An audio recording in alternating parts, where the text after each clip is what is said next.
नमस्कार. खरं MHT CET 2024चा जो रिझल्ट आहे तो डिक्लेअर झाला आहे. मग आता रिझल्ट डिक्लेअर होऊन 2 दिवस झालेले आहेत. मग आता पुढची जी प्रोसेस काय असणार आहे, आपले कॅप राउंड्स कधी स्टार्ट होणार आहे, कॉलेज लिस्ट आपण कधी अपलोड करायची आहे, या सगळ्या गोष्टी म्हणजे एक्सपेक्टेड डेट्स काय असू शकतात हे मी आजच्या व्हिडिओमध्ये सांगणार आहे. त्यामुळे आजचा जो व्हिडिओ आहे ना तो खूप महत्त्वाचा आहे, कारण का या व्हिडिओमध्ये मी कंप्लीट कॅप ॲडमिशन प्रोसेस जी असणार आहे ती सगळी तुम्हाला एक्सप्लेन करणार आहे. खरं तर मला माहिती आहे की रिझल्ट होता तो काही विद्यार्थ्यांसाठी नक्कीच धक्कादायक होता.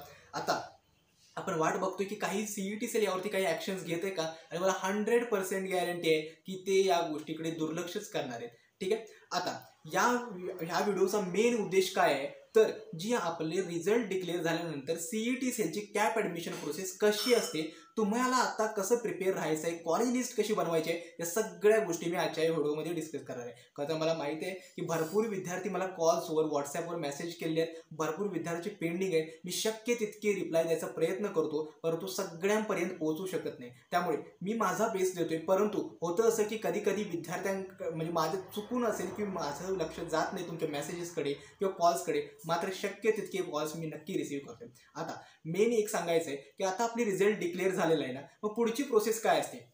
एक म्हणजे काय, आता CET सेल काय करेल, एक कॅप शेड्यूलचं एक बुक रिलीज करेल. म्हणजेच काय, पुढची जी कॅप ॲडमिशन प्रोसेस आहे त्याच्या डेट्स असतील, प्रोसेस कशी कंडक्ट होणार आहे हे सगळं त्यामध्ये एक्सप्लेन केलं असेल. आता मी आता हा व्हिडिओ रेकॉर्ड करतोय, अप्रॉक्सिमेटली रात्रीच्या वेळी रेकॉर्ड करतोय. मग CET सेल कोणत्याही क्षणी ते शेड्यूल जे आहे ते रिलीज करू शकतं. म्हणजे येत्या 2 दिवसामध्ये किंवा आज सुद्धा ते शेड्यूल रिलीज होईल, ज्याच्यामध्ये सांगितलं असतं की ऑप्शन फॉर्म कधी भरायचा आहे. ठीक आहे. ऑप्शन फॉर्ममध्ये स्क्रुटिनी वगैरे कसे आहेत, त्याच्यानंतर कॅप राऊंड 1 कधी होणार आहे, अलॉटमेंट कधी होणार आहे, या सगळ्या गोष्टी त्याच्यामध्ये मेन्शन केलेल्या असतात. सेकंड, आता हे शेड्यूल रिलीज केल्यानंतर जी सगळ्यात महत्त्वाची आणि पहिली स्टेज काय असते ती आहे तुमचं कॅप रजिस्ट्रेशन आणि डॉक्युमेंट व्हेरिफिकेशन. आता या स्टेजमध्ये काय केलं जातं, जसा तुम्ही CET सेलचा एक्झाम फॉर्म भरताना एक ॲप्लिकेशन क्रिएट केलं होतं, तसंच आता CET सेलकडे तुम्हाला काउन्सिलिंगसाठी एक ॲप्लिकेशन तयार करायचं आहे, ज्याला कॅप रजिस्ट्रेशन म्हणतात. मग या फॉर्ममध्ये काय असतं, तुमचे फक्त सगळे डिटेल्स वगैरे असतात, तुमचं नाव, 10वी 12वीचे मार्क्स वगैरे एंटर करावे लागतात, तुमची कॅटेगरी सिलेक्ट करावी लागते. त्याच्यानंतर तुम्हाला ॲडिशनल काही असतात, TFW यस नो करू शकता, त्याच्यानंतर EWS असेल, ऑर्फन कॅन्डिडेट, ह्या सगळ्या गोष्टी असतात ना त्या तुम्हाला तिथं सिलेक्ट कराव्या लागतात. आणि जी कॅटेगरी तुम्ही सिलेक्ट केली त्यानुसार जे रिक्वायरमेंट डॉक्युमेंट्स आहेत ते स्कॅन करून त्या फॉर्ममध्ये अपलोड करायला लागतात. उदाहरणार्थ, जर कॅटेगरी OBC असेल तर OBC साठी काय लागतं, caste certificate, caste validity, non criminal, ही तिन्ही डॉक्युमेंट्स स्कॅन करून अपलोड करावी लागतात. मग जेवढी डॉक्युमेंट्स लागतात ते स्कोर कार्ड असेल, त्याच्यानंतर तुमची कॅटेगरी डॉक्युमेंट्स असतील, त्याच्यानंतर तुमचे 10th आणि 12th मार्कशीट असतील, ही सगळी डॉक्युमेंट्स स्कॅन करून अपलोड करावी लागतात. त्याच्यानंतर तुम्हाला 2 ऑप्शन दिलेले असतात. गेल्या वर्षी 2 ऑप्शन होते, फिजिकल स्क्रुटिनी आणि ऑनलाईन स्क्रुटिनी. फिजिकल स्क्रुटिनी म्हणजे काय, जो फॉर्म तुम्ही सबमिट करताय कॅप रजिस्ट्रेशनचा तो फॉर्म सबमिट करायचा, तिथून त्या फॉर्ममध्ये एक तुम्हाला FC सेंटर जवळचं चूज करायचं, तिथला टाईम जो अवेलेबल आहे तो सिलेक्ट करायचा आणि डेट सिलेक्ट करायची, आणि जी ओरिजिनल डॉक्युमेंट्स प्लस जो फॉर्म सबमिट केलेला आहे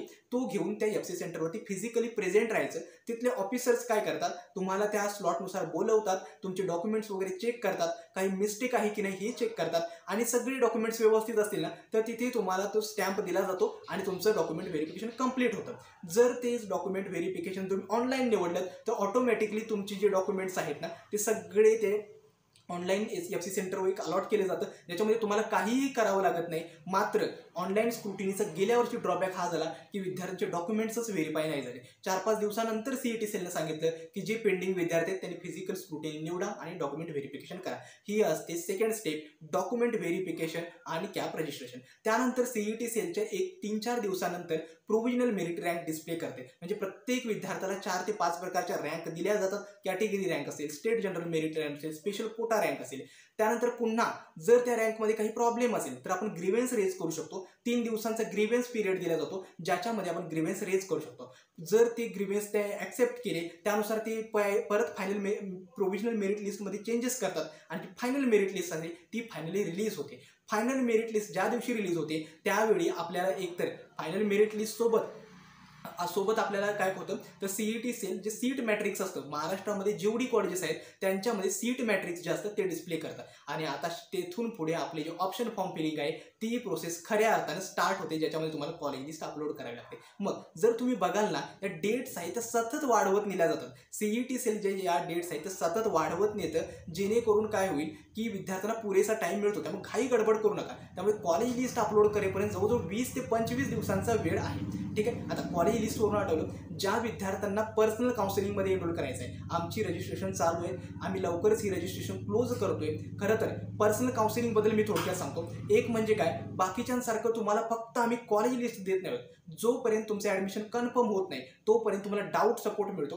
कोणत्याही स्टेपला काही डाऊट असेल, कुठे प्रॉब्लेम वगैरे येत असेल, तुम्ही डायरेक्टली कॉल्सवर किंवा व्हॉट्सॲपवर आमच्याशी इंटरॅक्ट करू शकता. जोपर्यंत तुमचं ॲडमिशन कन्फर्म होत नाही तोपर्यंत तुमच्या सगळ्या क्वेरी, तुमचे सगळे प्रॉब्लेम सॉल्व्ह केले जातात. दुसरं, जसं तर तुमचा रिझल्ट डिक्लेअर झाला आहे त्यानंतर आम्ही पर्सनली तुम्हाला आणि पेरेंट्सला कॉल करून तुमचं पर्सेंटाईल, कॅटेगरी, तुम्हाला कॉलेज ब्रँच कुठे हवे त्यानुसार एक पर्सनल कॉलेजची लिस्ट, तुमच्या पर्सेंटाईल एक बेस्ट कॉलेजची लिस्ट बनवून आम्ही तुम्हाला देतो. थर्ड असते म्हणजे काय, जशा या सीईटीच्या स्टेजेस स्टार्ट होतात, document verification, CAP registration, option form filling, त्यानुसार आम्ही लाईव्ह सेशन्समध्ये तुम्हाला सांगितलं जातं की फॉर्म वगैरे कसा भरायचा आहे, मिस्टेक्स कुठे करायचे नाहीत. शेवटी असतं स्पॉट ॲडमिशन आणि इन्स्टिट्यूट लेवल सीट्सचा गायडन्स पण दिला जातो. आणि first year engineering admission sessions घेतो, जेणेकरून फर्स्ट इयर इंजिनिअरिंगमध्ये काही प्रॉब्लेम्स वगैरे येत असतील, तुम्हाला कोडिंग कसं करायचं आहे, त्याच्यानंतर तुम्हाला प्लेसमेंट ओरिएंटेड अप्रोच कसा ठेवायचा आहे, CGPA कसा मेंटेन करायचा आहे, याबद्दल गाईड केलं जातं. खरं तर एक सांगतो की तुमच्या पर्सेंटाईलला बेस्ट कॉलेज मिळवून द्यायची जबाबदारी आमची असेल. त्यामुळे ज्या विद्यार्थ्यांना पर्सनल काउन्सिलिंग बॅचमध्ये एनरोल करायचं आहे, डिस्क्रिप्शन बॉक्समध्ये लिंक देतोय, नक्की जॉईन व्हा. खरं तर मी हे सांगणार नाही की तुम्हाला खोटी आशा दाखवू की तुमच्या लो पर्सेंटाईलला एकदम आम्ही टॉपचे कॉलेजेस वगैरे देऊ. कारण का मला माहिती आहे, ज्यावेळी पेरेंट्स माझ्याशी बोलतात, इतक्या पेरेंट्सशी इंटरॅक्ट करतो, सगळ्या पेरेंट्सची एक इच्छा असते की भलेही आपलं पर्सेंटाईल आता कितीही आलं असेल त्या पर्सेंटाईलला एक चांगलं कॉलेज सर तुम्ही मिळवून द्या, हीच इच्छा प्रत्येक पेरेंट आमच्याकडे घेऊन असतो. त्यामुळे तुमच्या पर्सेंटाईलला एक चांगलं कॉलेज मिळवून द्यायची जबाबदारी आमची असेल. ज्यांना काउन्सिलिंगमध्ये एनरोल करायचं आहे, डिस्क्रिप्शन बॉक्समध्ये लिंक देते. आता फायनल मेरिट लिस्ट डिक्लेअर झाल्यानंतर आपली जी कॅप राऊंड 1ची जी प्रोसेस स्टार्ट होते. म्हणजेच काय, आपण काय करू शकतो, कॉलेजेस आपण अपलोड करू शकतो. Option form for cap round 1, ज्याच्यामध्ये काय करायचं, आपल्या पर्सेंटाईलला जेवढी कॉलेजेस आहेत ती कॉलेजेस आपण अपलोड करायची. ओके, ती लिस्ट अपलोड करायची आणि सबमिट करायची. मग काय होतं, ऑप्शन फॉर्म 1 सबमिट केल्यानंतर काही दिवसानंतर आपल्याला कॅप 1चं अलॉटमेंट होतं. एखादं कॉलेज आपल्याला अलॉट होतं. मग कॉलेज अलॉट झाल्यानंतर आपण एकतर तिथे ॲडमिशन घेऊ शकतो किंवा पुढच्या राऊंडमध्ये जाऊ शकतो, फ्रीज आणि बेटरमेंट होतं. या गोष्टी खूप डिटेलमध्ये मी नेक्स्ट व्हिडिओमध्ये नक्की सांगेन. ठीक आहे. त्याच्यानंतर पुन्हा कॅप राऊंड 2ला जाता येतं. सेम प्रोसेस आहे कॅप राऊंड 3ला. एक कॉलेज घेऊन तुम्ही तिन्ही कॅप राऊंडला ट्राय करू शकता, काही हरकत नाही. आणि कॅप राऊंड 3 नंतर जे मात्र कॉलेज मिळतं ना ते तुमचं फायनल कॉलेज असतं, जिथं जाऊन तुम्हाला ॲडमिशन घ्यावंच लागतं. आय होप तुम्हाला ही जनरल आणि थोडक्यात मी ही प्रोसेस एक्सप्लेन केली आहे. प्रोसेस थोडी कॉम्प्लिकेटेड असू शकते परंतु इझी आहे. प्रत्येक स्टेजनुसार मी जसे आता मी पर्सनल काउन्सिलिंग बॅचला पण वेळ देतोय, परंतु मला माझी यूट्यूबचे ऑडियन्स आहे त्यांना सुद्धा माझे व्हिडिओ नक्की मिळत जातील, जेणेकरून तुम्हाला तुमच्या ॲडमिशन प्रोसेसमध्ये काहीही प्रॉब्लेम येणार नाही. आय होप तुम्हाला ही प्रोसेस समजली असेल. त्याच्यानंतर कॅप राऊंड 3 झाल्यानंतर ज्या काही वॅकन्सी सीट्स असतात ना त्यांच्यावरती जे स्पॉट ॲडमिशन्स आहेत त्यांच्यावरती कंडक्ट केले जातात. आय होप तुम्हाला ही प्रोसेस समजली असेल. आजचा हा व्हिडिओ कसा वाटला हे देखील मला कमेंट सेक्शनमध्ये कळवा. आजचा हा व्हिडिओ मी येथेच थांबवतो. धन्यवाद.